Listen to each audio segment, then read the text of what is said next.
Rock and roll, hermano. Muchas gracias por venir. Tu nombre es Iván Horrocks. Acabamos de hablar hace menos de 2 minutos de que es un zarpado apellido, así que mencionar esto. Eh, y nada, te conocí por Instagram, te contacté para hablar con vos. Tuviste una charla TED y también estuviste en La Voz. Te quería preguntar sobre todas esas experiencias. Pero antes, también porque hablamos un poquito atrás de cámara, me dijiste que sos alguien que jugaba al fútbol y que terminó descubriendo la música en la pandemia, lo cual es relativamente hace poco tiempo. Contame tu historia, hermano. ¿Cómo fue esa crianza, esa vida de fútbol y qué hizo que pivotearas a descubrir la música y a meterte por ahí? Bueno, ciertamente la música siempre estuvo un poco en mi vida. De chico mamé mucho la música por parte de mi hermano. Mi hermano es punky, le gusta el punk. Eh, y también a su vez jugaba al fútbol como cualquier nene se divierte. Me di cuenta en un momento en el colegio en el que los que más amigos tenían eran los que mejor jugaban a la pelota, entonces me empecé como a autoexigir para jugar mejor. Eso llevó a arrancar a jugar en la liga intercolegial de mi colegio. Es una liga... Dame dos toques. Sí. No quiero dejar pasar eso. Me dijiste, los que más tenían amigos eran los que jugaban bien al fútbol. Era como que fue una cuestión de, ¿me van a querer si soy bueno jugando al fútbol? ¿Fue por ahí? Sí, totalmente, 100%. Pero bueno, no hizo que me gustara también un poco el deporte, eso. La liga intercolegial era muy prestigiosa en ese momento, iban muchos veedores de los clubes a ver los partidos. De ahí me vieron de Belgrano, a los 10 años me llamaron y a partir de los 10 años hasta los 20 años jugué en las inferiores de Belgrano. Llegué hasta cuarta de AFA. Tenías esa proyección, porque también hay una, y también me pasó a mí terminando el secundario, yo jugué al béisbol desde los 11 años. Y tenía esa proyección, para mí era el sueño, era como listo, mi carrera profesional, mi vida va a estar abocada a esto y a jugar al béisbol y a jugar en la liga que me dé la categoría. ¿Tenías esa proyección de, che, yo quiero jugar en primera, voy a ser un futbolista? ¿Estaba eso? Porque también me dijiste hasta los 20 años, lo cual ya había pasado, habías terminado el secundario. ¿Hubo una desilusión, una reconstrucción de vos? ¿Cómo fue ese proceso de ya estar grande jugando al fútbol? ¿Tenías ese sueño de ser futbolista y de que tu carrera y tu vida pase por ahí? Sí, sí, sí. De niño era un sueño. Cuando llegó la adolescencia, 15, 16 años, ya empezó a ser un proyecto de vida. Yo me imaginaba como futbolista. Cuando empecé a crecer más, 16, 17 años, siempre tuve muchas curiosidades académicas, siempre me gustó mucho leer, siempre me gustó mucho la poesía, siempre me gustó mucho la belleza estética y por ahí yo sentía que estaba como dividido en dos personalidades, el futbolista, el deportista, el guerrero, el competidor y el intelectual, el poeta, el músico, porque siempre me gustó mucho la música. Después fui como creciendo un poco más en el gusto por la música, pero estaba como dividido en dos partes, hasta que en un momento tuve que tomar una decisión de quién realmente quería ser yo y quién era yo. Y bueno, a su vez había empezado a estudiar psicología también en ese transcurso, y un momento como que explotó todo y dije, no, no, yo realmente no es mi vocación, a los 20 años no es mi vocación jugar al fútbol, sino que va por otro lado. Después fui descubriendo y redescubriéndome en la música y en el arte, pero cuando dejé de jugar al fútbol era un hambre más bien académico e intelectual que necesitaba cubrir yo también. Ok, hubo una desilusión, un proceso de, ¿qué dirías? Creo que esas son las palabras, de disolución y reconstrucción. ¿Hubo ese proceso de estar bajón o de estar confundido sobre qué hacer hasta después darte cuenta que era por acá? ¿O fue más bien pacífico y como, bueno, lo aceptaste como era y lo descubriste más o menos fácil, sin tantos traumas y lo seguiste para adelante? ¿Cómo fue? No, fue absolutamente traumático. Hubo una deconstrucción terrible, sufrí mucho, fue un duelo grande en mi vida, de los más grandes que tuve. Imagínate que toda por ahí mi imagen social era el futbolista, a mí la gente me conocía, o mis allegados me conocían por ser el que juega en Belgrano. Eh, Mis parientes me preguntaban todos los fines de semana cuándo te vamos a ver en la tele jugando. Era como una presión también que yo tenía y una presión conmigo mismo y con el niño que había sido, porque el niño que había sido soñaba con jugar en primera.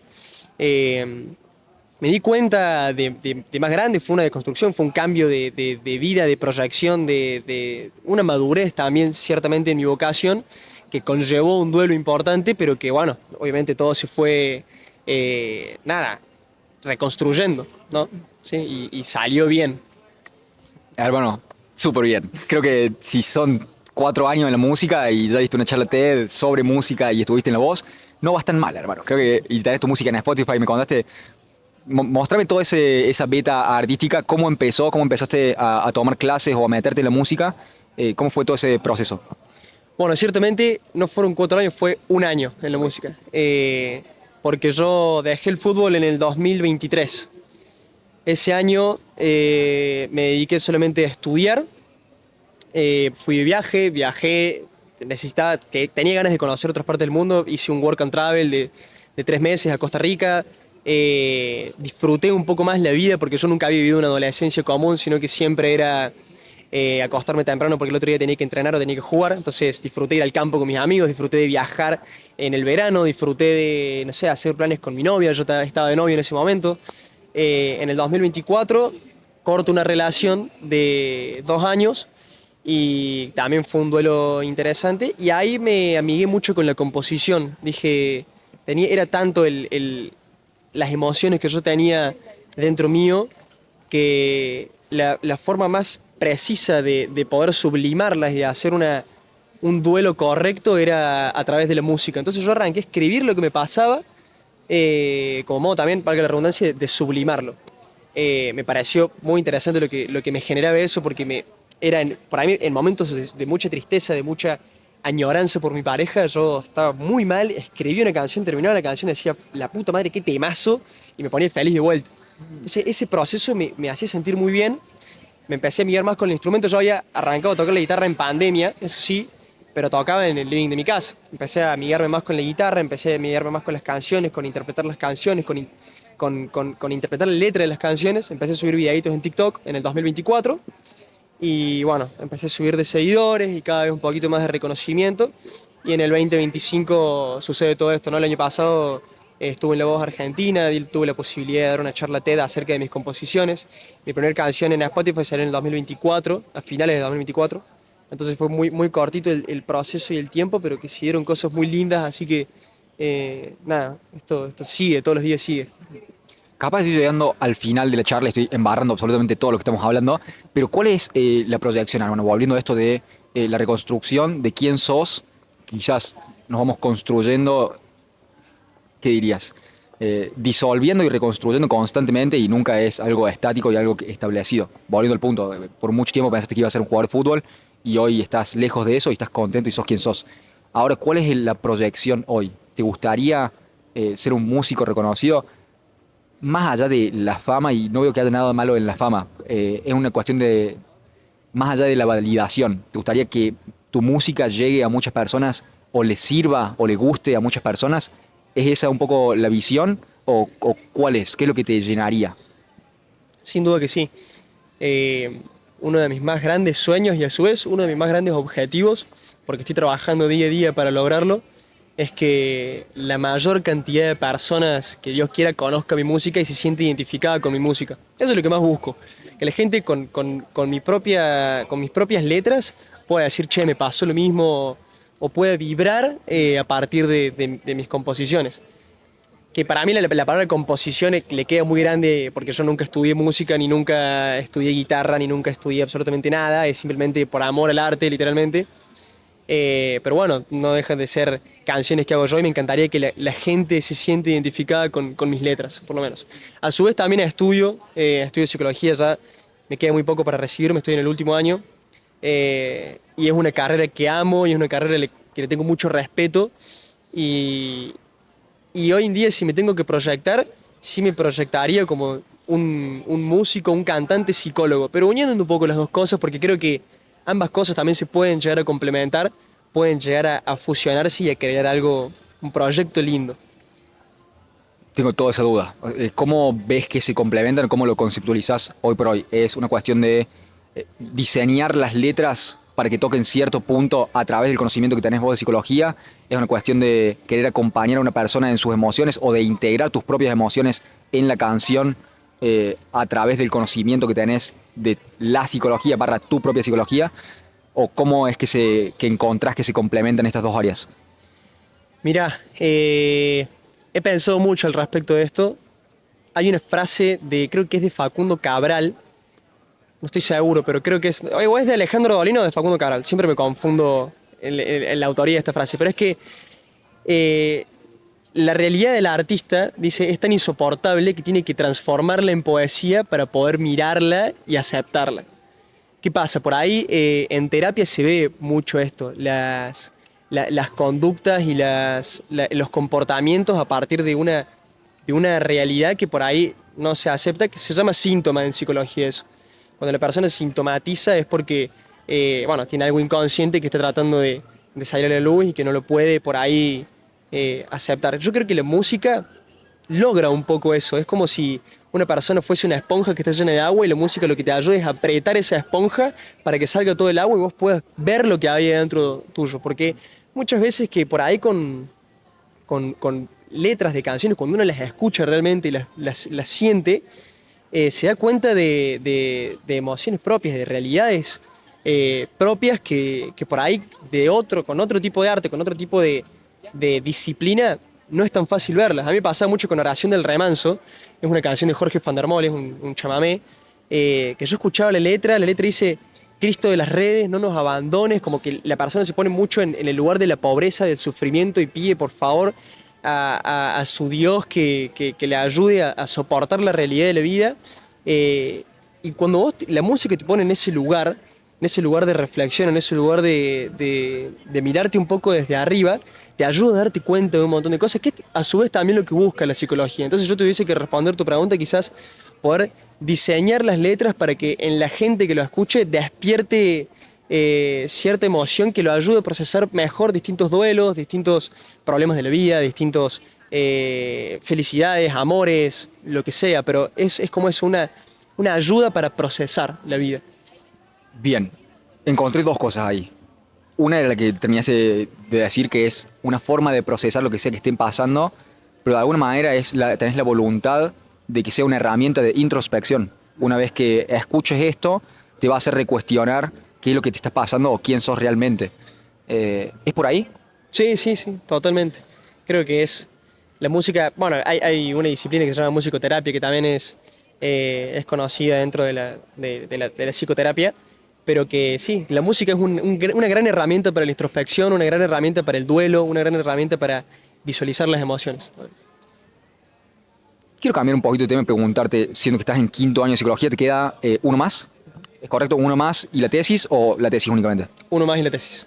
Bien, preguntarte cuánto es la prevalencia o qué tanto en profundidad estudian los escritos de Carl Jung. Ha sido parte sustancial tengo entendido que es, por otros testimonios, de que es principalmente de corriente psicoanalítica la carrera. Me interesa preguntarte si dentro de la carrera, quizás lo hayas hecho por afuera de la carrera, pero si está presente y si tiene un lugar central o principal Carl Jung en la carrera de psicología, o si simplemente no está integrado a día de hoy. No, simplemente no está integrado. No, cero de cero. Pasa que también hay mucha controversia con Jung. Yo personalmente no he leído mucho de él, pero dentro de la psicología hay como dos ramas, dos corrientes, dos escuelas, la psicoanalítica y el resto. Es como que siempre está esa pelea constante, por así decirlo. Pero bueno, dentro de la psicoanalítica, de hecho, Jung es como una rama aparte, como si te dijera como un evangelio apócrifo, digamos, algo así. Pero sí, no leemos mucho a base de él. Te voy a ser sincero, yo he leído muy pocos libros en mi vida y la gran mayoría de las cosas que sé o que creo saber las he escuchado en podcast. Y me he visto muy influido y muy, ¿qué dirías? Desafiado por las ideas de Jung y por interpretaciones de las ideas de Jung. Creo que también hay un problema de interpretación, de qué tanto entendemos a Jung si tratamos de entenderlo a través del psicoanálisis. Que creo que quizás también puede ser controversial porque hablaba también de alquimia, por ejemplo. Pero la alquimia no como una voluntad científica, sino la alquimia como una herramienta simbólica, lo mismo que el tarot. Jung hablaba de que el tarot era una herramienta no para adivinar el futuro, sino para identificar a los arquetipos y tratar de entender cómo estas principalidades o estas abstracciones tienen efecto en tu vida. Creo que va un poco por ahí. Pero hay ideas que considero brillantes y que, bueno, esto viste de la alegoría de las cavernas, de una vez que lo ves no podés dejar de verlo, una vez que salís no podés dejar de de tratar de sacar a la gente de adentro o de hablar de lo que estás viendo afuera. Eso me pasa a mí con Jung, que me parece que en el caso de que no sea considerado y que sus ideas no sean contendidas y que realmente haya una consideración, me da pena. Pero porque te digo, no porque yo tenga la autoridad de decir, che, esto debería estar en el programa, sino porque ha tenido un gran efecto en mí y porque creo que son realmente importantes y revolucionarias en el entendimiento que tenemos de la psiquis y de la realidad. Así que bueno, nada, quería desburrarme sobre cuál era la situación de Jung y la Universidad Cordobesa y la Facultad de Psicología. Seguiremos trabajando para instaurar la dictadura de Carl Jung. Hermano, volvemos a... Nos metamos por ahí por psicología. Vale. ¿Qué hizo que eligieras psicología? ¿Lo tuviste siempre claro? ¿Saliste del secundario y te metiste en psicología y te gustó y te quedaste? ¿O cómo fue? No, salí del secundario, jugaba al fútbol todavía en el secundario, cuando terminé el secundario tuve un año más de futbolista y durante ese año no me inscribí en ninguna carrera, pero como te digo, siempre me gustaba leer, aprender, sí, me gustaba mucho la filosofía, leía mucho acerca de filosofía y iba a terapia en su momento y la terapeuta me dijo, che, mira, yo te trato con una herramienta que se llama Enneagrama, no sé si lo conoces, ¿sí? Me dice, capaz que te gustaría aprender un poquito más por lo que me contas acerca del Enneagrama, yo voy a dar un curso ahora en Enneagrama, si te pinta, anótate. Y bueno, yo estaba, como te digo, con mucha sed por ahí intelectual, entonces dije, sí, me anoto. Hice el curso de Enneagrama, empecé a profundizar muchísimo más. Yo soy una persona que cuando le interesa un tema me obsesiono terriblemente con ese tema, entonces con el Enneagrama me pasó exactamente lo mismo. Eh, y tiene una base por ahí, ciertamente psicoanalítica, si querés, el Enneagrama, o por lo menos desde la postura que me lo enseñó mi psicóloga. Y me interesó mucho poder conocer el comportamiento de la gente. Y dije, qué increíble, me llamó mucho la atención. Sentí cierta vocación también por eso, porque por ahí había amigos que, viste, en cierta conversación te piden consejos, qué sé yo. Yo por ahí decía, che, mira, con esta base que tenía yo del enneagrama, voy a dar una orientación y me gustaba hacer eso. Entonces fue como, nada, tengo que estudiar psicología. El otro año me anoté. Y desde entonces me encanta. Ok, ¿qué fue? ¿Es la voluntad de aconsejar desde el conocimiento? ¿Es la voluntad de acompañar en el proceso de descubrimiento de la persona en su propio destino o qué debería hacer? ¿O cómo lo conceptualizas? ¿Cuál es el real deseo que te lleva a estudiar psicología? Y preguntarte si tenés una voluntad de ejercerlo o simplemente es algo que te gusta tener como herramienta de conocimiento y tu camino va por otro lado. ¿Cómo lo ves? Bueno, yo creo que nació como una sed de conocimiento, más que nada. Era como tapar un hueco por ahí. Todas las personas tenemos huecos de conocimiento y mi forma de hacerlo era conociendo a base de eso. En la psicología encontré mucho eso. Eso por un lado. Después también me di cuenta que me gustaba tener estas conversaciones más profundas con mis amigos y que teniendo esta base por ahí de conocimiento podía enriquecerlas y edificarlas aún más. Entonces, puede ser que haya nacido cierta vocación terapéutica, si se puede decir de esa manera. Y con respecto a tu pregunta de si ejercería, yo creo que hoy en día soy músico. Me dedico a la música, estudio psicología, pero mi principal trabajo es la música y esperemos que esto crezca aún más. Eh, entonces yo diría más que nada por saciar un conocimiento que me puede ayudar a mi vocación artística, si se quiere, pero que hoy en día se trata de eso. De todos modos, trabajo, estoy en un equipo de investigación de neuropsicología también, de la Católica, y me encanta, pero a modo de esto, a modo más de curiosidad, hoy en día. ¿Qué están estudiando ahí? ¿O qué están tratando de descubrir? ¿Qué experimentos están haciendo? ¿Cuál es el objetivo de este grupo? Bueno, es a partir de las funciones ejecutivas. Las funciones ejecutivas es una parte del procesamiento cognitivo. Se diseñó una escala multicultural eh, que está en todos los idiomas, o en muchos idiomas en realidad, y que se puede identificar lesiones cerebrales con ciertas pruebas, digamos, ciertos test, una batería de test. Y bueno, se está estudiando también las funciones ejecutivas, cómo se pueden estudiar con esta misma batería de test que miden otros procesamientos neurocognitivos, como por ejemplo la memoria, la atención, la función visoespacial, etc. Eso. Ahora me voy a embarrar la cancha terriblemente, pero te quiero preguntar sobre el dato del coeficiente intelectual. Y prometo no llevarlo a el, no sé cómo se dice en español, eugenics, al eugenismo y a esta idea de que una raza es superior a la otra. Bajo ningún punto de vista quiero caer en ese terreno. Todo lo contrario, quizás condenarlo. Pero preguntarte sobre este dato de coeficiente intelectual, ¿qué data tenés? Porque por ahí hemos hablado mucho con un amigo sobre, él cree que es como ¿qué dirías? Superstición, como no, no está probado ni a palos. Y mi base o las personas a las cuales sigo y adhiero y que son mis mentores sobre algunos conocimientos, hablan de esto como si fuera un dato puro y duro de cómo lo entiendo yo al menos, me podrás corregir. Número uno, probado y un dato en el cual muchas corrientes psicológicas se apoyan sobre este dato, no diría se apoyan, ¿qué diría? Es un dato medible sobre el procesamiento cognitivo que tiene cada individuo. Y si hay, que por ahí en la psicología sobre todo, es muy difícil medir un fenómeno, pero este está bastante medido y probado. Esta es la percepción, tocando de oído y de rebote, no tengo ningún conocimiento sobre esto. Preguntarte a vos, ¿es un dato probado, medido, real? ¿Cómo lo ves? Primero, en base a mi experiencia, no es difícil medir los constructos psicológicos. De hecho, la neuropsicología se dedica a eso, a medirlo. A mí lo que me llamó la atención es que lo más lindo es que se puede transformar en números cosas que a simple vista son absolutamente abstractas. Según lo que yo sé, tampoco estoy muy instruido en el coeficiente intelectual en sí, pero sí es medible, sí hay pruebas de que existe ese constructo y que sí, es con números muy acertados, de hecho. Así que, como te digo, tengo muy poca experiencia con coeficiente intelectual, pero en base a lo que hemos visto en clase o ese tipo de cosas, sí es un constructo medible. Te quiero preguntar sobre esto, hermano, porque quizás creo que cualquier persona, si le tuvieran que dar la elección de elegir ser más o menos inteligente, la gran mayoría de las personas elegiría ser más inteligente. De vuelta, como yo lo entiendo, es capacidad de procesamiento cognitivo. O sea, qué tanta banda ancha tenés para procesar información.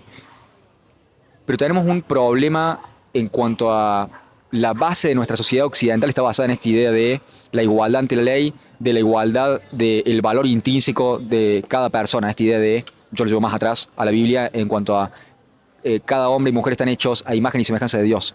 Bajo eso es que creamos esta idea de igualdad y de que no distinguimos entre color de piel, entre estrato social, sino que todos somos igual de valiosos. Ahora, eso se complica cuando decís tal persona es más inteligente que otra. Creo que también por este fenómeno, hasta donde entiendo yo, Freud lo definía como la necesidad de sentirse grande. Esto lo leí en un libro de Dale Carnegie, que él lo traspasa en cómo ganar amigos e influir sobre las personas. Él lo traspasa a la idea de la necesidad de las personas de sentirse importante. Y hay algo muy interesante en este fenómeno con la experiencia sobre qué tan inteligente nos perciben. Absolutamente nadie se siente cómodo con ser percibido como alguien tonto. Como que hay algo de nuestro valor intrínseco que ligamos a la idea de soy inteligente y soy competente. ¿A qué estoy queriendo ir? A preguntarte tus intuiciones sobre esto y quizás tus intuiciones sobre que no se contenga o no se... Cuando me refiero a contender, que no sé si está bien usar la palabra, es a que no se considere en profundidad el impacto de este fenómeno. Si tenés, por ejemplo, te tiro un dato, la milicia de Estados Unidos, las fuerzas militares de Estados Unidos son una asociación que en tiempos de paz tenés la posibilidad de ascendencia social y que por ende les interesa que tengan la mayor cantidad de personas posibles en pos de estar preparados para la guerra, cuando sean tiempos de guerra. En tiempos de guerra, obviamente necesitas la mayor cantidad de gente posible. Siendo que tienen la voluntad de no dejar afuera a nadie, han descubierto que con un coeficiente intelectual, creo que de menos de 85, no hay ninguna, quizás sea menos. Mala mía en esta, lo podemos chequear al dato, pero hay un límite en el cual por debajo de ese nivel no hay ninguna tarea que sea útil darle a esta persona sin que sea contraproducente al funcionamiento de la unidad que es el equipo de las fuerzas militares. Ese es el 15% de la población. los que están por debajo de, creo que es 80, hermano. Lo puedo chequear este dato. Pero hay un límite de personas que están por debajo de eso que no se les ha encontrado ninguna utilidad en términos de valor productivo y económico a la sociedad. Ahora, si tenés uno de cada 10 que no puede ser, de entrada, no puede ser parte del sistema productivo y de la economía, ¿qué haces con esas personas? Y creo que si los pones en esos términos decís, deberíamos tener esto en cuenta en poder diseñar un plan social sobre qué utilidad o qué lugar van a ocupar estas personas. También quiero rebotar esta idea, te dejo esto y te voy a dar la anticipación. Por ahí esto se va a sentir, dado que no tengo un pensamiento lineal, de que estamos jugando al ping-pong en 4 mesas al mismo tiempo, agarrarlas como puedas y llevarlo como puedas. Lo otro que te quería proponer es esta idea de que por ahí estamos tan ligados a la inteligencia y a que nuestro valor intrínseco está pegado a la inteligencia que creemos tener, que caemos en pensar que la persona más inteligente por ahí puede ser la más virtuosa, la más buena. Y creo que no existe tal correlación. De hecho, creo que me dijiste que sos practicante, por eso voy a tener la tendencia a hablar en lenguaje religioso. Creo que justamente Lucifer, el traidor de luz, creo que se ve mejor reflejado en la idea del intelecto corrompido o no alineado con el bien en sí mismo, con el bien supremo. En tal caso se te viene la imagen a la cabeza en repetidas historias del científico malvado, de esta persona que tiene la capacidad intelectual de hacer un montón de cosas, pero la dirige hacia el mal, hacia la destrucción, o simplemente con un pecado de soberbia, de como soy tan inteligente, nada de lo que otras personas digan me va a hacer reconsiderar que yo estoy en lo correcto por hacer lo que hago. Creo que justamente la ciencia no tiene moralidad en que es un proceso, es un mecanismo para descubrir información. Ahora, en Alemania nazi o en Japón durante la Segunda Guerra Mundial se hicieron muchos testeos sobre humanos, sobre prisioneros, sobre judíos en el caso de Alemania nazi y sobre gitanos, para descubrir ciertos límites y cómo algunas drogas funcionaban en cuerpos humanos. En tal caso no había una ética en la cual la ciencia estuviera encuadrada. Pregúntate sobre esto y sobre si compartís esta idea o estás en desacuerdo, sobre que no hay una correlación entre inteligencia y, ¿qué dirías?, virtudes morales, sino que al contrario, son bastante, no hay ninguna correlación y quizás puedes ser extremadamente inteligente o extremadamente limitado en tu capacidad cognitiva, pero eso no te impide ser una buena persona o una mala persona. ¿Cómo te cae esta idea? Y trayéndolo a colación con esto de la data del coeficiente intelectual y de qué tanto le estamos prestando atención hoy por hoy. ¿Cómo lo ves? Primero, se sabe que no hay un solo tipo de inteligencia, sino que hay muchos tipos de inteligencia. No se puede encasillar para mí en un constructo de coeficiente intelectual. El IQ mide cierto procesamiento cognitivo en términos de velocidad quizás, pero que no define la capacidad 100% de una persona, porque la persona puede tener muchos tipos de inteligencia, no solamente el que mide el IQ. ¿Me explico? Eso por un lado. Y por otro lado, la historia demuestra al 100% que el nivel por ahí o el coeficiente intelectual para nada se puede pensar lineal con el grado de moralidad o de bondad o de virtudes de una persona. Para nada. De hecho, sí. Para mí Hitler era una persona sumamente inteligente y a su vez fue de las peores basuras de la historia. Pero sí, eso por un lado. Hay gente, personajes históricos con muchísima inteligencia emocional, quizá, que no tiene nada que ver con algo académico o algo de procesamiento cognitivo, pero que influyeron muchísimo en la historia y no nombrarlas como personas inteligentes y sabias sería un pecado terrible para mí. Así que sí. Vuelvo a esto de vuelta. Dentro de la literatura o de lo que escuché de personas hablando de esto, personas con autoridad, que no soy yo, hablaban del coeficiente intelectual y de la correlación con el éxito económico. Y es el factor más determinante que se ha podido encontrar en la literatura psicológica, según lo que escuché. Te quiero preguntar si has tenido ese mismo dato, si incluso si no lo tenés, si pensás que es algo potencialmente acertado o si no. Te tiro la otra que tengo, que por ahí es medio debatible sobre cómo medir la personalidad y hay distintos test para hacer esto, tengo entendido. Uno que habla de la introversión, bueno, hay uno que tiene como 8 opciones y son 4 en el cual estás de un lado o del otro del espectro, y otro que se llama las 5 grandes, Ocean, la capacidad de medirlo a través de 5 aspectos de personalidad, que este es el que más familiarizado estoy, que es apertura a la experiencia, conciencia. La E es... Ahí vuelvo a leer. La C. La E es extraversion, de qué tan extrovertido sos o introvertido sos. La A es de assertiveness, sobre qué tan asertivo sos o qué tan... No, disculpa, es de agreeableness, de qué tan propenso sos a estar de acuerdo con otra persona o a buscar el conflicto, en tal caso. Y la N es de capacidad de sentir emociones negativas o de no, que es... estoy pensando en neurología, pero no es el caso. ¿Qué tan...? No es neurológico, boludo. ¿Es qué, perdón? No es neurológico. Lo vamos a buscar, hermano. Creo que estoy llegando al límite de mi marco teórico, así que la vamos a buscar. Es sobre la capacidad que tenés de elegir, de sentir emociones negativas. Generalmente, y también a lo que voy con esto es a... Si consideramos que distintas razas, como está este libro que es La campana de Bell, puede ser, que habla sobre data psicológica y sobre diferencias raciales al respecto. Si pensás que el color de los ojos es determinado genéticamente, ciertamente habrá alguna configuración o alguna verdad en que quizás pueda afectar la genética de tus padres a tu capacidad de procesamiento y a tus posibilidades de acción. Quizás sea muy poco probable que alguien, te diría quizás imposible, alguien de bajo coeficiente intelectual pueda trabajar en la NASA diseñando cohetes, por ejemplo. Pero cómo comportarnos socialmente sobre esto. Y creo que también hay una incomodidad en hablar de esto si tenés esa diferencia racial sobre cómo nos comportamos si vemos esta diferencia y cómo no caer en lo que caímos de la superioridad racial porque unos son más inteligentes que otros. Creo que eso es complicado de traer a colación.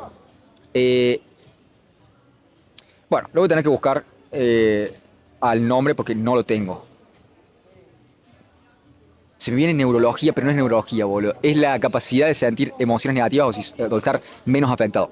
Apertura de la experiencia, conciencia. Esto, la apertura de la experiencia es el dominio de lo artístico. Entonces, las personas que tienen un nivel alto de esto, que se mide con test, que habrá otras personas que lo disputen o que les guste más el otro o lo que sea.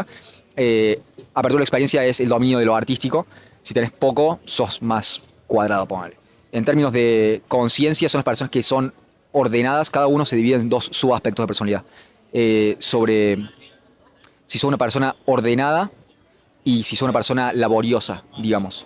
La extraversión, que es qué tanto derivás emoción positiva de estar alrededor de gente o no. Neuroticismo era. No lo te haría. Agreeableness, que es cómo te comportas con otros emocionalmente y qué tan propenso sos a estar de acuerdo o buscar el consenso o a decir, no, bueno, las cosas son como son, yo te las digo y te vas a hacer culiar si no. Y el resto, la última es neuroticismo, que es si tenés alto neuroticismo sos más propenso a tener ansiedad y si tenés bajo neuroticismo estás menos afectado por las emociones negativas. Eso es todo.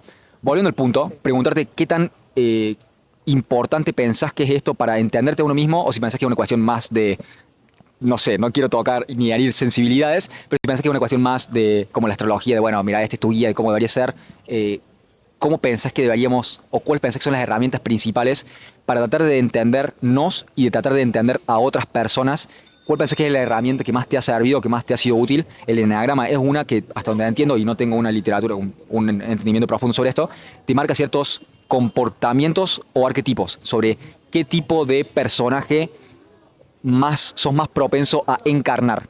¿Qué herramientas tenés o pensás que son útiles para una persona tratar de entenderse cómo es y si te inclinas más hacia el eneagrama, hacia la astrología o hacia los test de personalidad? ¿Cuáles son esas herramientas en las cuales las personas se pueden entender a sí mismas y a los demás? Lo cierto es que para mí sería bastante errado poder decir que hay una herramienta que define 100% a cada persona. Las personas necesitan definirse, necesitan encasillarse, es como una necesidad, te diría, histórica. Me pasa esto porque soy esto, o yo vibro de esta, o me comporto de esta manera porque de chico me pasó esto. Entonces como que la gente necesita como encasillarse en cierto lugar y necesita que le digan, sos neurótico, sos obsesivo, sos histérico, Es como una necesidad imperiosa en las personas.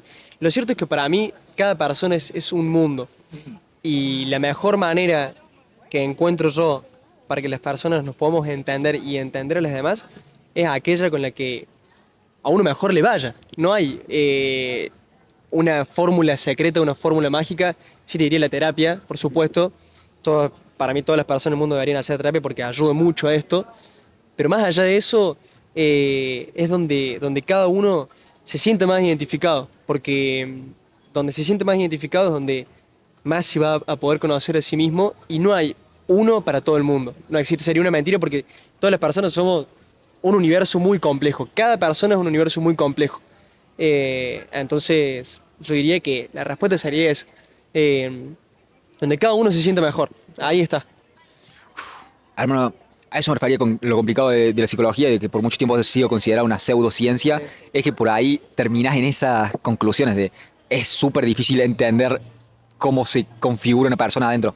Pero mencionaste esto de las etiquetas y de lo importante que son, pero también me dijiste como una justificación de sus acciones. Se me vienen dos preguntas. Una, si pensás que es por una cuestión de limitación cognitiva y de necesitar simplificar las cosas en pos de entenderlas y no estar pensándolas constantemente y tener esos recursos para lo que sea que estés haciendo en ese momento, barra la necesidad de una historia y de contarnos una narrativa, que presumo que a través de tu experiencia de terapia y de tu conocimiento en psicología y de estar estudiándolo, habrá caído esta idea de que nos conceptualizamos a través de historias. Soy así porque me pasó esto, que quizás no tiene por qué ser real, pero es real en cuanto a que vos pensás que es real. Y eso hace que actúes de esta manera. Yo soy una persona que cuando se enoja, se enoja. Siempre me parece chistosa esa frase de cuando me enojo, que no agregás nada de información. Cuando me enojo, me enojo. Pero quizás tenés esa forma de justificar tu accionar. ¿Pensás que las personas se organizan principalmente o se entienden y entienden su vida principalmente a través de una historia?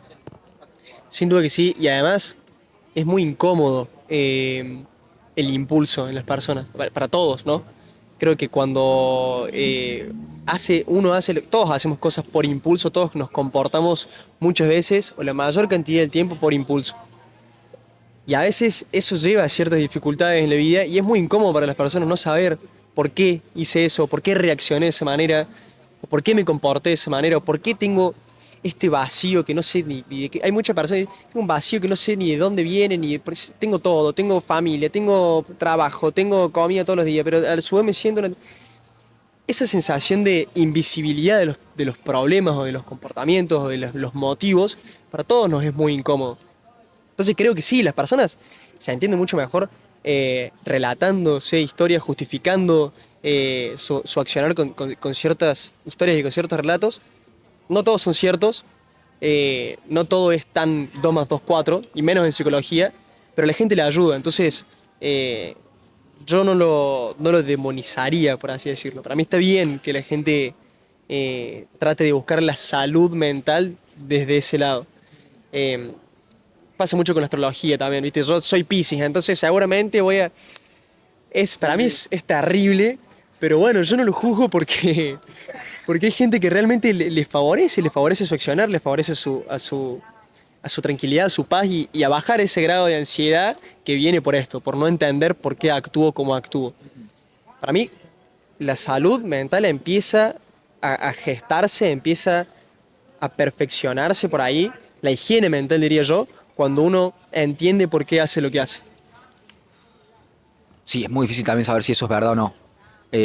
No tengo ni idea de cómo se llama esto, pero está esta idea de que por ahí las personas no razonan, no piensan o no razonan algo y después lo hacen, sino que lo hacen y después buscan la justificación de por qué lo hicieron. Entonces, que va contrario a lo que pensamos que hacemos, que en realidad no, lo actúas por cómo actúas y después tratas de racionalizar por qué lo hiciste. Eh, Eso también pone en perspectiva las cosas y qué tanto nos conocemos a nosotros mismos. ¿Cómo te suena esta proposición más allá del principito de lo invisible? Lo esencial es eso. Gracias. Lo esencial es invisible a los ojos. ¿Pensás que nosotros somos invisibles a nosotros mismos al mismo tiempo que pensamos que quién más se va a conocer a sí mismo que uno mismo? Pero ¿pensás que hay un grado de invisibilidad de cómo nos entendemos o de puntos ciegos en cada persona sobre sí mismo? Sin duda que sí. Sería insoportable conocerse el 100% uno mismo, ¿no? Para eso también está el inconsciente. Psicológicamente esa es la función, digamos. Eh, pero sí, hay puntos ciegos que... Por eso también vivimos en comunidad y nos llevamos tan bien en comunidad, porque por ahí vivir en comunidad nos hace dar cuenta muchas veces de las heridas que nosotros no vemos. Y como te digo, te repito, el grado de mayor bienestar para mí es buscar las herramientas necesarias para poder conocerse cada vez un poquito más. Cada paso, cada escalón que se sube de esta escalera hacia sí mismo es un paso más hacia la felicidad. Cuando uno hace consciente, Spinoza tenía una frase que era: la emoción que constituye el sufrimiento deja de serlo cuando se obtiene una idea firme y clara del mismo. Es decir, cuando yo obtengo una idea racional de por qué me pasa lo que me pasa y deja de ser algo abstracto y deja de ser algo que no tiene nombre, es donde la persona baja las ansiedades. Es como tener un montón de cosas volando por todos lados y yo las encasillo y digo, bueno, es esto, no siempre, como te digo, es lo correcto por ahí, no siempre es lo acertado, no lo correcto, sino lo acertado, lo verdad, lo verídico, pero sí es cierto que la persona, en el común de la gente, le ayuda a bajar mucho el grado de ansiedad y le ayuda también a un camino de autoconocimiento que es muy importante para lograr lo más cercano al bienestar y a la felicidad, creo yo. Es una opinión esta, no es algo que no hablo por la psicología, hablo por mí, digamos. Te quiero preguntar, porque me trajiste a colación algo que creo que va de la mano con lo que acabas de decir, y quizás es lo mismo en otras palabras. Supe ir y tomar una masterclass de Chris Voss, se llama este negociador de secuestros del FBI. El chabón se metió, no sé si estudió psicología, estuvo un tiempo en una hotline de suicidios y después se metió como negociador en secuestros para el FBI. Y lo que decía él, que bueno, lo que enseña es negociación, después del FBI se metió en el mundo de los negocios, y lo que enseña es la negociación y cómo hacer que las cosas vayan a favor de lo que vos querés que salgan. Una de las herramientas es el labeling, las etiquetas. Entonces, si entiendo lo que acabas de proponer, es que cuando vos me hablaste de una racionalización del estado emocional, al mismo tiempo está probado de que si mencionás, o si, ¿qué dirías? Si mencionas la emoción que está sintiendo la persona, le das una forma y eso hace que bajen los niveles de ansiedad, que es eso, como, te noto ansioso. Y una vez que lo sacás, la otra persona lo puede reconocer, se puede ver a sí misma, es como, ah, sí, puede ser que estoy ansioso. Pero al menos ya sé que estoy ansioso. El hecho de saber que estoy ansioso hace que no tenga que estar ansioso sobre qué me tiene ansioso. ¿Es por ahí? Totalmente, sí, sí, sí, es 100% por ahí. Como te digo, de vuelta lo mismo, cuando una persona encasilla lo que le pasa, se encasilla a sí mismo, de vuelta, con la astrología, con el enneagrama también. El enneagrama yo no creo que sea 100% cierto tampoco, pero che, soy 4. Entonces, porque soy 4 me pasa esto, esto y esto, y por eso me cuesta conseguir pareja. Y por eso soy tan dramático. Y bueno, está bien, o sea, capaz que no es tan por eso, no es tan verdad, no es porque sos Piscis, que sos tan sensible, o porque tenés la luna en Aries, que sos tan, no sé. Pero sí ayuda un poco a esto, a bajar las ansiedades, a empezar a, por lo menos a profundizar en el conocimiento propio. Eso es lo importante. Creo que volvemos al mismo punto. Es una necesidad de encuadrarnos en pos de entendernos. Como necesitamos entendernos, pero volviendo al punto, creo que tratamos de entendernos a través de una historia que nos deje tranquilos. Hay un punto a favor de decir que a la larga no estoy de acuerdo, y quizás estoy diciendo una boludez, después me retracte, pero creo que hay algo de verdad en esto de Marx. Defender a Marx no es algo propio de este programa, pero esto de la religión es el opio de las masas, creo que no contiende con las ideas y creo que es una crítica muy superficial en ese sentido, pero hay algo de tranquilidad, esto de tener paz. Creo que la felicidad está más relacionada con la paz que con la euforia y la sensación de placer. Entonces, en tal caso, el saber que hay algo más grande y el saber que tu información es limitada y que vas a tener que actuar a través de fe, de que no vas a poder actuar a través de la evidencia porque simplemente no tenés suficiente cognición, suficiente capacidad cognitiva para actuar, para prestar atención a todas las cosas al mismo tiempo. Entonces vas a tener que tener un acto de fe en el cual vas a confiar sin evidencia.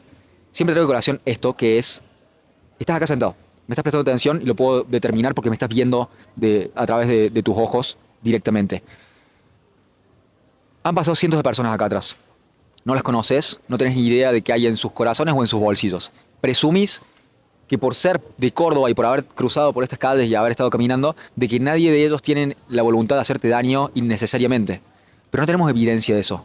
Actuamos como si esto fuera verdad, sin poder comprobarlo. Entonces, en tal caso, cada palabra, cada acción es un acto de fe. No nos conocemos nosotros dos. No tenés idea de si te traje acá para asesinarte. Sería poco inteligente, sería poco probable, pero ¿me entendés lo que voy? Sí, sí. Actuamos en pos de actos de fe o de cosas que elegimos creer que son verdad. En tal caso, cualquier persona tiene que hacer esto. Pero si lo reconoces y lo aceptas voluntariamente, creo que de eso va la simbología de la cruz, de aceptar nuestro sufrimiento voluntariamente y cargar con eso, eh, limitado. Habrá muchos otros más significancias de la cruz y es inagotable la simbología de la cruz. Pero si lo aceptas voluntariamente, quizás a través de eso y quizás únicamente a través de eso es donde podés alcanzar la paz. ¿Cómo te cae este análisis? Siendo que me has contado de que sos religioso, sos practicante, ¿pensás que hay algo de eso en cuanto a poder estar en paz únicamente aceptando tus limitaciones? ¿Cómo lo ves? Sin duda que sí. De eso también se trata un poco la búsqueda de la paz. Como vos decías recién, la paz no tiene nada que ver con la euforia, la paz no tiene nada que ver con la felicidad absoluta, eh, ni con esas emociones que te desbordan, porque eh, el bienestar, perdón, no tiene nada que ver con eso, tiene más que ver con una quietud emocional. Y sí, también creo que aceptar las limitaciones, aceptar lo que eh, es un poco el resultado y la consecuencia de conocerse a uno mismo. Y es el resultado y la consecuencia de buscar el bienestar. Aceptar lo que soy y de cargar con el sufrimiento, que tampoco veo yo el sufrimiento como algo malo, es algo inherente a la vida. Es algo que no se puede evitar. O sea, todos en algún momento vamos a sufrir y el que no sufre creo que tampoco podría llegar a ser feliz. Porque es un poco también lo que el camino que tenemos que transitar para lograr la felicidad también es el sufrimiento. Así que creo que va todo del mano en ese sentido. Se me vino a la cabeza esto de el sufrimiento es inherente a la realidad por nuestra limitación. Hay una idea que me fascina, que es esta idea de que Dios y el hombre, el ser humano, el individuo, son de alguna manera gemelos. Porque ¿qué le falta a un ser que es omnipotente, omnipresente, omnisciente y eterno? Y la respuesta a eso es limitación. Únicamente el universo se puede entender, lo estoy pasando a otro lenguaje más menos religioso, el universo se puede entender a sí mismo a través de la conciencia y de la exploración del mismo universo. En tal caso somos exploradores del universo sobre el mismo universo. Creo que para que exista uno tiene que estar el otro. Esta idea, el día de mi cumpleaños que pude hablar con un profesor de filosofía que le pedí que venga a hablar conmigo, que no salió porque llovió y nada, no salió la charla, agarró esta idea y la destruyó y me dijo, sos un idiota por estas razones y no tiene sentido lógico. Pero me dijo como que básicamente quizás no estamos poniendo el énfasis en la utilidad de la conciencia o lo asombroso que es la conciencia, pero quizás Dios no necesita de nosotros para existir. Esta idea del árbol que cae en un bosque y nadie está para escucharlo, realmente hace ruido o no, existe o no ese árbol, esto es medio flash de estar vivo. Déjame volverte a esto de la limitación y el sufrimiento. Dijiste algo antes, boludo. Dijiste algo sobre la felicidad. Te quería preguntar esto, sobre si, siendo que me dijiste que estás relacionado con la neuroquímica y la neurología, preguntarte si pensás que la felicidad está más relacionada con la serotonina que con la dopamina, y en ese sentido tenemos un problema, hasta donde yo lo entiendo y quizás lo estoy sobresimplificando y quizás lo tengo errado directamente. La dopamina, más allá de ser la molécula del placer, es la molécula de la persecución, del conseguir. Cada vez que te estás acercando al objetivo que tenés deseado, te dan pequeños kicks de dopamina, pequeñas gotas de dopamina. Claramente lo podés hacer un bypass, pegarte un raquetazo y no va bien porque después bajas abajo de la línea de base. No está bueno eso, no lo puedo ver en casa. En términos de la serotonina, entiendo que es una molécula de la tranquilidad, pero también de la dominancia. Las personas que tienen más serotonina, que también hay un tracking, esto debatible, hasta donde sé, por haber leído un libro de Jordan Peterson, él habla de que la jerarquía de competencia en las cuales nos insertamos como sociedad y como intrasexuales también, los hombres tienen su jerarquía, las mujeres tienen su jerarquía, los criterios son distintos y lo que nos atrae de una mujer no es lo mismo que las mujeres de los hombres, bla, bla, bla. Eso hay un registro y un mapeo constante de dónde estás en la jerarquía y de cómo deberías sentirte al respecto. Y esto viene de la neuroquímica, que es bastante similar, que existen en las langostas marinas, no en los insectos, sino en las pinzas, que cuando pelean tienen una baja de dopamina y eso les hace darse cuenta de que ahora, al haber perdido, ese es el punto, pelean. El que pierde tiene una disminución de su serotonina y los hace darse cuenta de que no están ahora en un nivel más bajo de la jerarquía de competencia. En tal caso, si les inyectan dopamina, vuelven a pelear. Y es esa capacidad de sentirse dominante, que no necesariamente es más agresivo, sino más dominante, con la capacidad de accionar sobre esto. Preguntarte eso, hermano. Uno, si lo tengo bien. Dos, si pensás que es el caso de que la felicidad, si bien tiene que ir acompañado de pequeñas recompensas de dopamina mientras nos acercamos hacia ese horizonte que siempre se va recediendo, si es más relacionado con la serotonina y con la paz y con la sensación de estar tranquilo. Complementamelo si dije cualquier cosa. Yo tengo una conceptualización de la felicidad más bien como eudaimónica, que para mí no se puede alcanzar la felicidad propiamente dicha en esta vida, sino, ¿Probaste con hongos psicodélicos, amigo? Debo de decirte, vas, le saludás a Dios, le das la mano, se siente bastante bien. Pero bueno, periodos cortos. Vamos por ahí. Periodos cortos. Pensás que no lo podés alcanzar, no podés agarrarlo, no podés experimentarlo realmente. Ok. sí, porque para mí la concepción más acertada de la felicidad es esta sensación de plenitud. Y el ser humano es inherente a que no va a ser pleno, nunca. Es una cuestión que permanece con nosotros. No podemos alcanzar la plenitud como tal. De hecho, hay un montón de casos. Creo que fue León Tolstoy, un escritor sumamente famoso, éxito, era el Rolling Stone de su época. Tenía una mujer hermosa, una familia divina, todo el dinero del mundo, reconocimiento, éxito, premios, vivía en una casa linda y se intentó suicidar. Porque tenía todo y le faltaba algo que no sabía qué era, hasta que conoció a Dios, eh, construyó una relación con Dios, se metió en la fe católica y eso le salvó la vida literalmente. Pero bueno, es una soga que nos tiran del más allá. En esta vida como tal, para mí, nunca vamos a poder alcanzar la plenitud como tal, entonces la felicidad como tal no existe en esta vida para mí. Sí, hay pequeños ápices que se nos muestran, que llegamos, que tenemos momentos de paz y de tranquilidad, pero que constantemente va fluctuando. Y había una consteladora familiar que se llama Brigitte Champetier, tuve una conversación un día con ella, y ella me comentó que la vida es energía, y la energía es vibración, y la vibración es esto, es un sub y baja constante. Para que nosotros podamos estar vivos, tenemos que estar arriba y abajo, arriba y abajo, arriba y abajo, así, y en todos los sentidos de la vida. Eh, y creo que eso es lo que nos da movimiento. Así que yo no buscaría una sensación de felicidad en esta vida, porque sería, como vos decís, una utopía, un horizonte que cada vez que camino un paso se aleja otro paso, hago dos pasos y se aleja dos pasos. Y siempre nos vamos a frustrar si buscamos eso. Lo que sí hay que acercarnos lo más posible.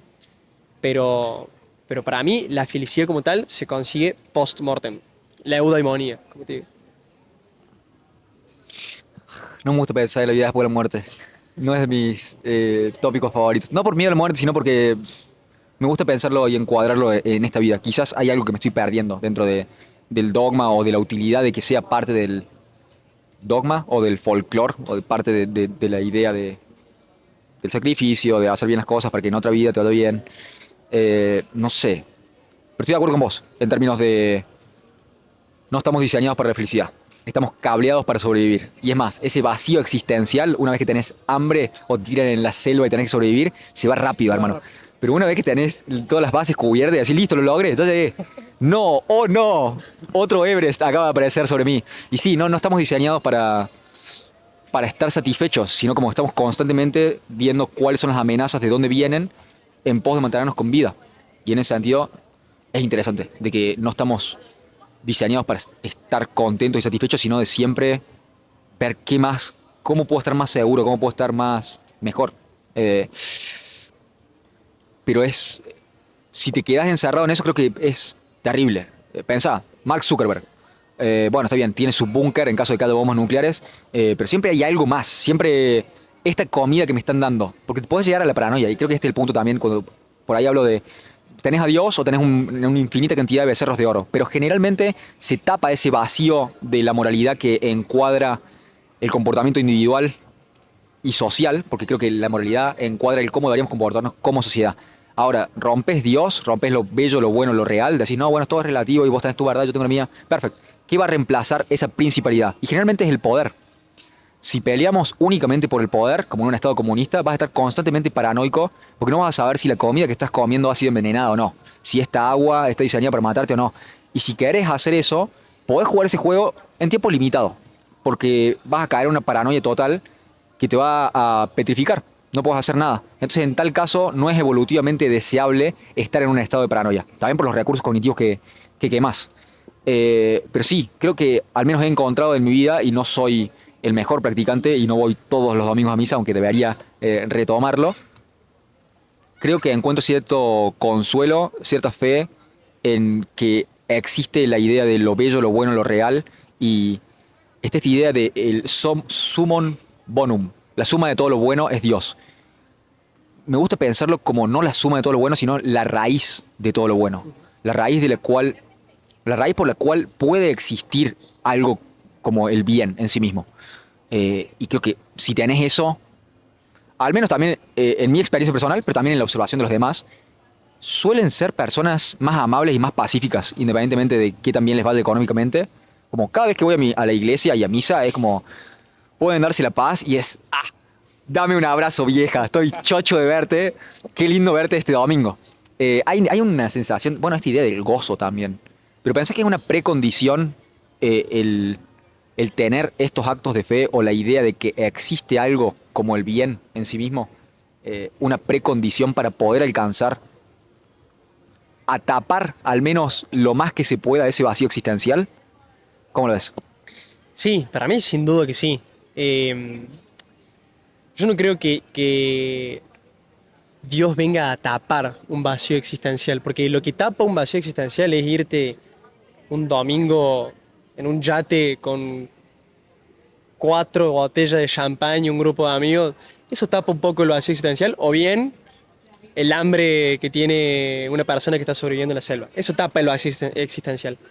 Lo que Dios viene a hacer es una respuesta a esa pregunta, pero que no lo tapa, porque, digamos, lo que proclama por ahí la fe es que es esto, la fe es una certeza de lo que no se puede comprobar, pero que no se puede comprobar. La fe es fe porque no se puede comprobar, el vacío está, el vacío en la comprobación está, pero la suma de eso se llama fe.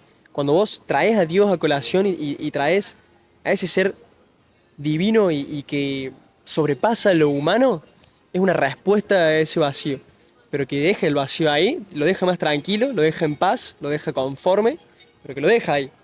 Porque si se va ese vacío es porque ya estamos muertos. Me hace enojar, hermano. Pensé que me iba a decir no lo tapa, lo llena.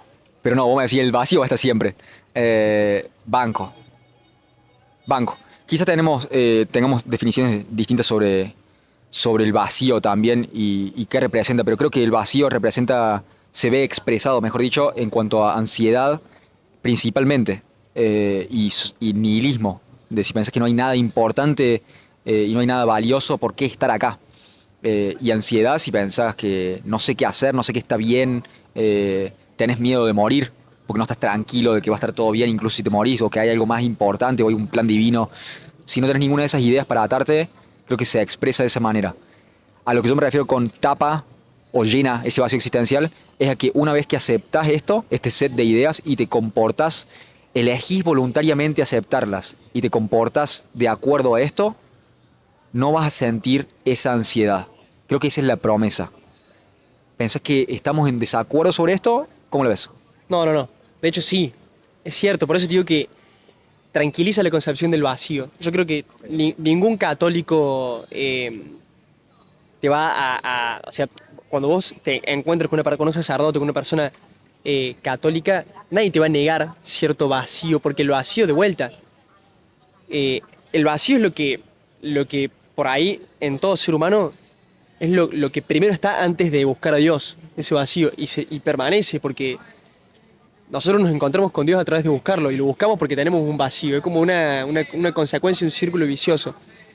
De vuelta, el vacío es una precondición para buscar a Dios, pero Dios es una respuesta a eso. Es humano sentir ese vacío y es lo que nos hace humanos también, sentir ese vacío. Y es lo que también nos hace ciertamente pecadores, porque todos nosotros somos pecadores y pecamos justamente porque dudamos de que Dios existe en a un nivel muy profundo. Es esa la raíz del pecado, es una duda constante de, che, lo que estoy siguiendo yo está bien, está mal, será verdad, será mentira, será un cuento que me creí, no. Entonces, de vuelta, ese vacío está, cada vez que nos reencontramos con Dios, ese vacío se tranquiliza, busca un motivo, encuentra un motivo, encuentra una razón de ser, pero se tranquiliza, pero para mí, en mi opinión, sigue estando. Calma las ansiedades, apacigua las aguas, pero así sigue estando. Hay un evangelio de Pedro, cuando le vieron a Jesús caminar sobre las aguas, Jesús le dice, vení, caminá. Mirá, estoy yo caminando sobre las aguas, soy Jesús, soy tu amigo, me ves todos los días, vení. Pedro camina, hace 3 pasos y se cae por falta de fe. Creo que nos pasa constantemente. Pedro no se había llenado al 100% ese vacío y creo que todos los santos y todos los históricos dentro de la fe católica cayeron de vuelta una y otra vez en ese vacío. Pero bueno, lo importante es, en este caso, volver a reencontrarse con la respuesta de ese vacío que es Dios. Hermano, viniste acá a hablar de música, carajo. Y hablamos de psicología y de religión. ¿Cómo son las cosas? Me interesa que atemos eso. Te quería pedir una breve interrupción para cambiar la batería de la cámara, porque no me gustaría que sea imprevisto y que se corte la mitad de idea. Así que cambio la cámara y me interesa preguntarte sobre esta relación entre Dios y la música, si la hay, y tu proceso creativo y meternos por ahí. ¿Te parece? Bien, hermano, estamos volviendo a volver. Retomamos la conversación, pero hubo un problema con la memory card por lo cual se borró la parte que estuvimos hablando. Estuvimos hablando sobre tu proceso creativo y tu paso por la voz. Lo vamos a retomar brevemente, pero empecemos por donde habíamos quedado, que es esta conexión entre Dios y la música. Si hay alguna y si existe esa huella de Dios en tu proceso creativo y cómo lo conceptualizas, cómo lo ves. Bueno, al principio nunca la había unido, como sí te había comentado, es como que yo escribo a partir de mis experiencias. Entonces, cuando me pasa algo lindo, cuando me pasa algo no tan lindo, siempre surge la canción a través de tratar de transformar esas emociones que me pasan. Sí he tenido vivencias en la fe que me han movilizado mucho y he escrito a partir de eso. Lo que sí trato de hacer siempre es, como yo sostengo que por ahí la música me ha sido dado porque nunca estudié ni guitarra, ni canto, ni composición. Tengo mis limitaciones por no haber estudiado, pero sí sé que por ahí es un don que me ha sido dado del cielo y busco defenderlo y transmitirlo, dando un lindo mensaje cada vez que agarro una guitarra, cantando canciones que realmente pueden transmitir algo, pueden ser este puente entre la persona y lo más, el amor, la conexión, un sentimiento más profundo. Así que desde ese lado trato de conectarlo con Dios, que es lo que más defiendo, digamos. Te quiero plantear otra cosa y tomarlo por otro lado, de lo contrario o distinto a lo que estuvimos hablando en la parte que se perdió. Sobre tu proceso creativo, te había preguntado si pensabas que las ideas venían a vos o que vos las construías y que eran producto tuyo. Me dijiste que era más o menos al medio sobre eso, sobre que es un descubrimiento, pero que de alguna manera son únicas a vos por tu historia y por tu pasado y porque a través de eso es que vos hoy podés pensar de esta manera o recibir esta idea. Ahora, en términos del el contacto con Dios o de si hay alguna correlación, te planteo una definición, me puedes decir si estás de acuerdo o no, y de ahí construimos. Si entendemos a Dios como esto que habíamos hablado antes, como la raíz de todo lo bello, lo bueno y lo real, ¿pensás que puede existir únicamente la belleza a través de la concepción de un Dios? ¿O pensás que puede existir la belleza desprovista de la idea de Dios? ¿Cómo te cae? Hay veces que la belleza puede estar desprovista de una idea de Dios, pero que necesariamente viene de Dios. Yo creo que, por ejemplo, Atahualpa Yupanqui tiene una canción que se llama Preguntitas sobre Dios, Creo, si no me equivoco, esto es desde escucharlo simplemente, no escuché ninguna entrevista, pero solamente en sus canciones, creo que Atahualpa Yupanqui era una persona atea, pero que ese ateísmo tenía una razón de ser, no era simplemente por un vacío de preguntas, sino porque él estaba disconforme con la idea socialmente que se tenía de Dios en ese momento, que era solamente para los ricos y poderosos y que las señoras que iban a misa eran las señoras ricas y poderosas. Eh, entonces su ateísmo creo que tiene una raíz, pero que de vuelta eso necesariamente viene también de Dios, porque es una concepción de Dios, es una concepción errada, pero por una historia natural que él tuvo sobre Dios. Y la belleza que hizo a partir de esa concepción viene de la verdad de Dios. Esa canción de Preguntita sobre Dios, hay una frase que dice, no ha pasado por mi casa tan importante Señor, ¿no? Habla desde la perspectiva de una persona pobre y de un peón de campo. No ha pasado por mi casa tan importante Señor. Si nosotros vemos la historia verdadera, Dios, Jesús, se juntaba con los más pobres de todo, ¿me entendés? Se juntaba con las prostitutas de ese momento, se juntaba con los ladrones, se juntaba... Entonces sí ha pasado por tu casa tan importante, Señor. Quizás los que lo tenían que llevar no lo llevaron, pero de vuelta, esa belleza viene de Dios, viene de responder esa pregunta que en definitiva es positiva para la existencia de Dios. ¿Me explico? Es medio un trabalengua, pero entiendo esto de que puede ser una idea desprovista de Dios, pero necesariamente atada a la idea de Dios, incluso si no está expresado. Te voy a preguntar, hermano, por puras casualidades, ¿esa remera de ese señor Dada es Atahualpa Yupanqui o es otra persona? No, no, no. Bien, por saber si estamos conectados o no. En términos de... Me perdí. No, estaba pensando en Jesús, esto que me decía de que se juntaba con prostitutas y ladrones. Jesús era un pibardo.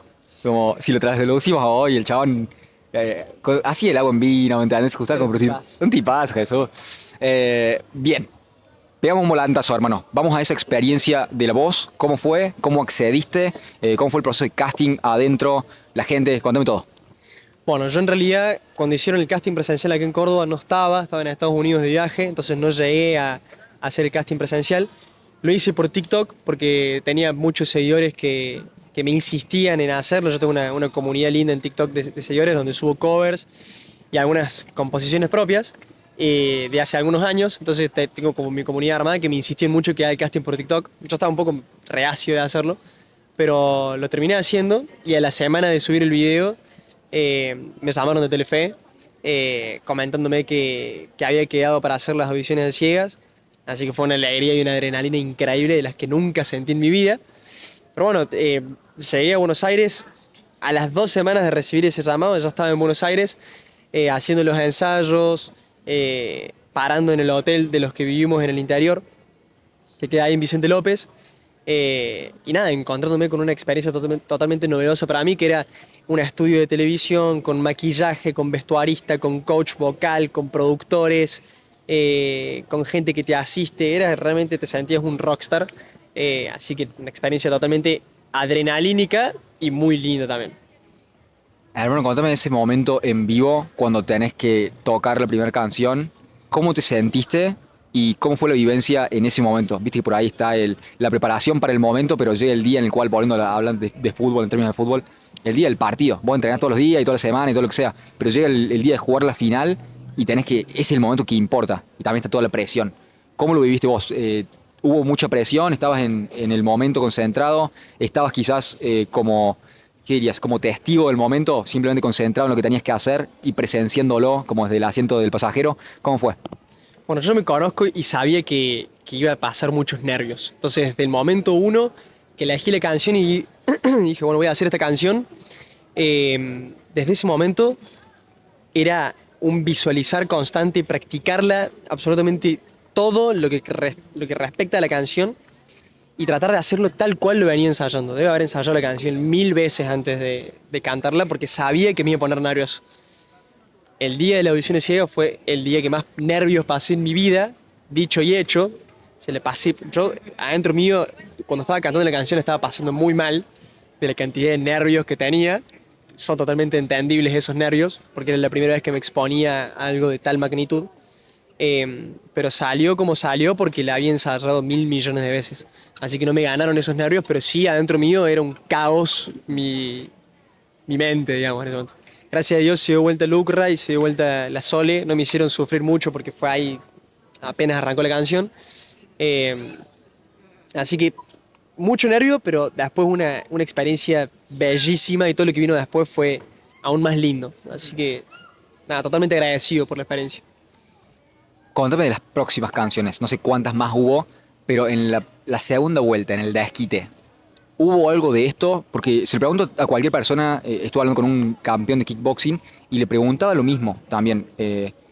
Estos momentos en los cuales la audiencia está ahí, estás en vivo, quizás de consecuencia en el caso de los deportes de combate es como daño cerebral.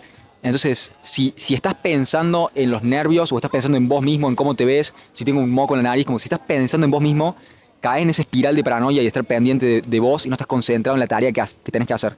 Y si estás concentrado únicamente en esa tarea y 100% abocado a eso, está esta sensación de ser un pasajero, de que estás invitado a ver este momento, pero toda tu concentración está en hacer lo que hay que hacer y no tan consciente. De igual manera que ahora mismo, en los momentos en los cuales, que presumo, depende de qué tan consciente estemos escuchando, pero a mí me pasa sobre todo cuando hablo, estoy tratando de hilar la idea, no estoy pensando en qué problemas económicos tengo, en Sí. cualquier cosa que esté pasando, en cómo me veo, en si tengo un moco, no me pregunto todo eso, porque si me empiezo a preguntar todo eso, corro mi atención de la tarea que tengo en la mano.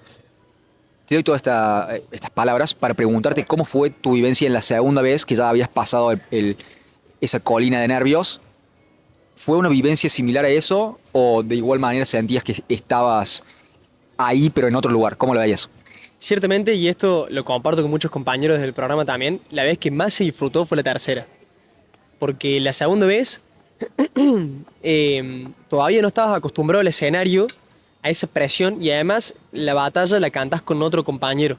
O sea, somos dos que cantamos una sola canción y por ahí compaginar en las emociones, compaginar es muy difícil conectar con una persona artísticamente. Entonces, tener que armar todo en una semana con 2 o 3 ensayos e ir a cantar la canción es desafiante, es difícil y por ende no me permitió disfrutarlo como me hubiese gustado disfrutarlo. Pero era obvio por las circunstancias que estábamos viviendo.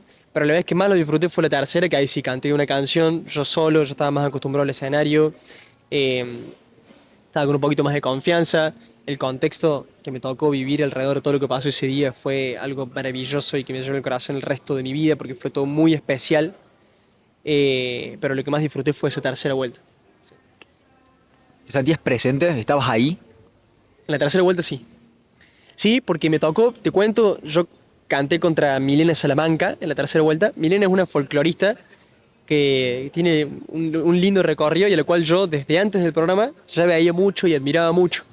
Tiene una voz hermosa, una capacidad de transmitir increíble y yo escuchaba sus canciones desde antes de cruzarme en el programa. Me tocó competir contra ella, evidentemente perdí contra ella, pero a ella le tocó cantar una canción que se llama Recuerdos de Ipacaray contra mí, que es la canción que mi abuela le cantaba a mi abuelo apenas se pusieron de novios. Y que yo la conozco por eso. Y cuando le tocó cantar esa canción, yo me quedé como diciendo, wow, encima contra mí. A mí me tocó cantar una canción de un bolero que se llama El Reloj, que lo hace mucho Luis Miguel, y que yo de niño jugaba que lo cantaba mucho ese bolero porque a mi mamá le gusta mucho Luis Miguel, entonces yo me hacía Luis Miguel en mi casa cantando Reloj, no marques las horas. Entonces era como un contexto muy, muy lindo recordar esos momentos jugando a ser Luis Miguel y de repente estar en el escenario más grande de Argentina cantando una canción de Luis Miguel, con mi mamá viéndome también. Y a su vez también estaba, yo estaba en el equipo de la Sole, y con la Sole estaba el chaqueño palavecino como co-coach. Entonces tenerlo al chaqueño ahí, que encima me dio unas palabras re lindas, que nada, fue todo muy, muy, muy especial, así que lo disfruté muchísimo, lo disfruté muchísimo. Ahí sí creo que estuve más presente. En el resto de las etapas capaz no tanto, pero no de una manera fea, sino de lo natural que puede suceder por estar en esas circunstancias también, ¿no? Muy zarpada, hermano. Es una experiencia muy zarpada, se escucha como eso. Te quiero pasar a otro highlight para que me lo describas y me cuentes cómo fue desde el primer momento hasta el día de la exposición, que fue que hiciste una charla TED, tuviste una charla TED. Preguntarte eso, ¿te contactaron? ¿Tuviste que armar algo? ¿Te dijeron, che, tenemos esta idea? No sé cómo funciona todo ese mundo de armarla hasta grabarla el día en vivo. ¿Cómo fue todo ese proceso? Sí, me contactaron. ellos en realidad hacen como una selección, entrevistan a 30 personas y de esas 30 personas eligen a 7 que den la charla el día de la exposición TED. A mí me contactaron, no me hicieron entrevista, me dijeron directamente, armate una charla, pásanosla y nosotros te vamos a corregir algunas cosas y le mandamos. Fue muy especial porque, bueno, creo que todos veíamos siempre las charlas TED, son muy famosas y fue un desafío muy lindo porque no solamente tenía que cantar, sino que también tenía que hablar y memorizarme una speech que tenía que durar tanta cantidad de tiempo, tenía que ser atractivo, bueno, fue desafiante y me avisaron con muy poco tiempo de anticipación. Creo que tuve 2 semanas. Tuve 2 coacheos, me corrigieron un par de cositas muy mínimas y el día del evento TED, que fue el 7 de octubre. Fue muy especial, tuve muchos nervios también, la misma cantidad de nervios capaz que tuve en la voz, porque había mucha gente viéndola en vivo, la marca TED es imponente, quería dejar una linda imagen, creo que lo logré bien, así que me fui muy contento, pero sí fue una experiencia increíble, desafiante, era algo muy nuevo, pero que creo que la sobrepasé con mucha alegría interna y con mucho orgullo también por lo que estaba haciendo en ese momento. ¿Qué onda? Los nervios han sido también una barbaridad. Porque estás en vivo, me dijiste que estabas en vivo en internet, presumo, también con la gente ahí, la audiencia, y sos vos solo, hermano. O sea, sos vos solo dando como... Están todos prestando atención a vos. En ese sentido, presumo también que hubo una gran preparación. ¿Estuviste más presente o menos presente que en la voz, en ese sentido? Porque también tenés que hablar, no era únicamente el performing de música, sino hablar y música. ¿Cómo fue eso? No, estuve más presente, creo yo. Porque además, el desafío fue que yo estaba contando, mi propuesta de TED fue contar mis experiencias amorosas, ¿no? Y qué canciones fui escribiendo a medida que iba sobrepasando esas experiencias. Una propuesta medio de monólogo, medio teatral, pero que tenía que hablar de mí, en definitiva. Y no a toda la gente le interesa escuchar lo que a uno le pasa. ¿Me explico? Es difícil atrapar a la gente en ese sentido. Yo creo que lo logré por el feedback que tuve después, pero que en el momento lo disfruté mucho también, porque fue como un orgullo. Yo la había pasado muy mal por amor, había sufrido mucho, y de repente haber transformado todo eso en una charla TED al frente de 300 personas en el auditorio y no sé cuántas personas en vivo también del otro lado de la pantalla, con la marca que significa TED también, fue como, che, pase lo que pase, esto ya para mí es un premio al renacer, ¿me entendés? Al poder hacer de un sufrimiento, algo que me pasaba, algo que padecí, una situación tan linda como una charla TED. Entonces fue motivo de orgullo y creo que a partir de eso también lo disfruté mucho. Un premio por ahí a la resiliencia, quizá. El enfoque era como, ya lo logré, en ese sentido, como no había una presión de...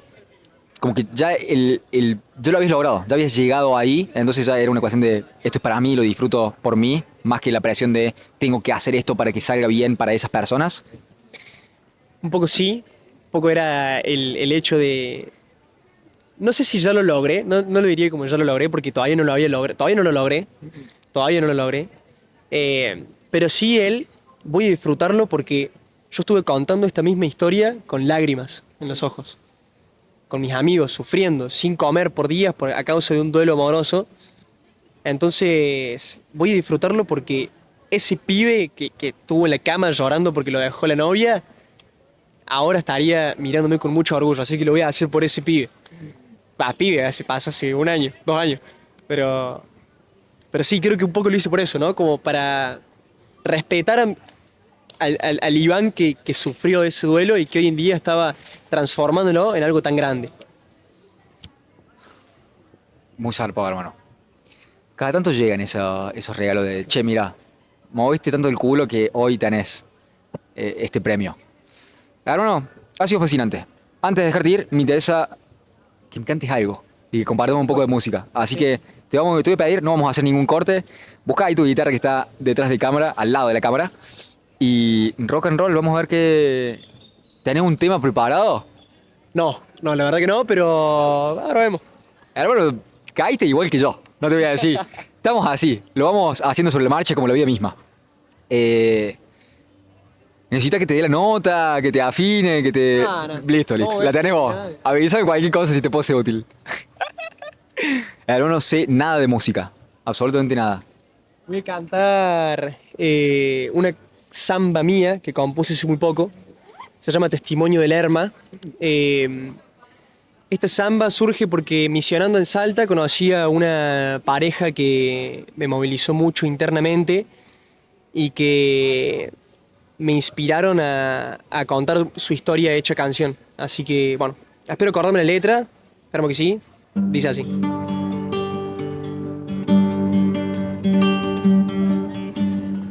Me despierto antes que el sol.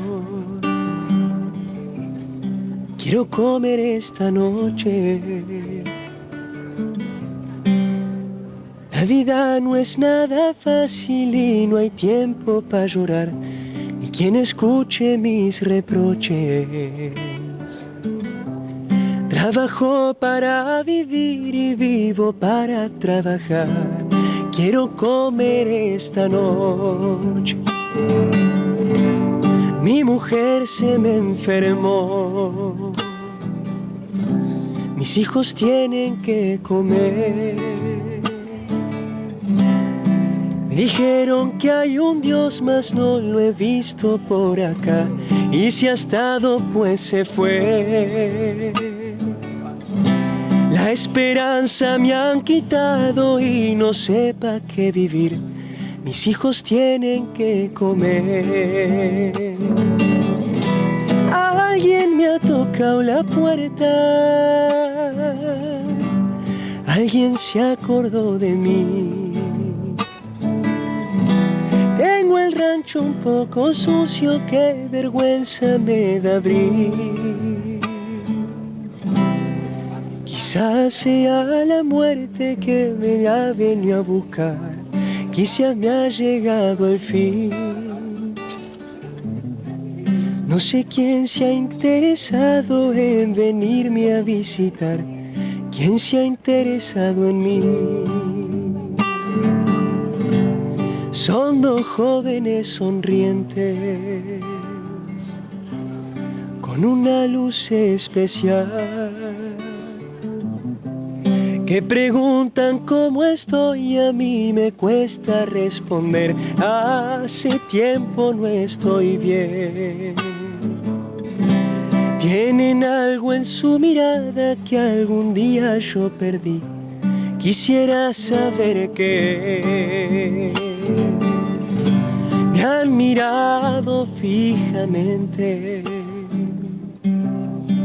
Me hablan con amor. Me cuentan que hay un padre que me busca sin parar. Vienen en nombre de Dios. Tienen algo en sus palabras que no parece de acá, que me ablanda el corazón. Yo que vivo con tristeza, yo que soy un pecador, yo que estaba tan seguro de que Dios me abandonó. Algo se ha prendido fuego y tengo ganas de bailar. Algo en mi vida cambió. Esos jóvenes partieron y les di un poco de pan. Y ellos me dieron adiós.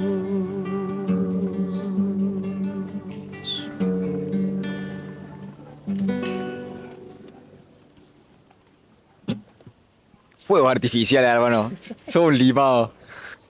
Hermano, muchas gracias. Muchas gracias por eso. Gracias por el momento. Hermano, eso ha sido todo. Muchas gracias por venir, por el tiempo. Antes de dejarte ir, me interesa darte este espacio en caso de que quieras promocionar algo, sea que se venga algún show, algo que estés haciendo, algo que estés vendiendo, lo que sea, y cómo te encuentran en redes sociales si quieren saber más de vos y si quieren escuchar tu música. ¿Cómo te encuentran? Bueno, mis redes sociales son, mi Instagram es ivan.horrocks, mi TikTok es ivanhorrocks0 Y mi Spotify es Iván Horrocks también. Tengo mucha música propia, se vienen muchas más canciones, así que nada, invito a la gente a que me escuche, que nada, creo que tengo algo lindo para compartir. Espero que así sea, espero que les guste, que se sienten identificados con mi música. Y siempre es lindo hacer y escuchar música nueva, así que los invito más que nada a sumarse a mi proyecto. Iván Horrocks. Hermano, Horrocks es Horrocks. ¿Así? CKS. Horrocks. Ok, bien ahí, con CK entonces. Horrocks. Exacto, Así te encuentran. tal cual. Súper bien. Hermano, Iván, gracias por tu tiempo, gracias por tus palabras, gracias por hablar conmigo esta tarde. Ha sido un gusto, hermano. Muchas gracias. Gustas.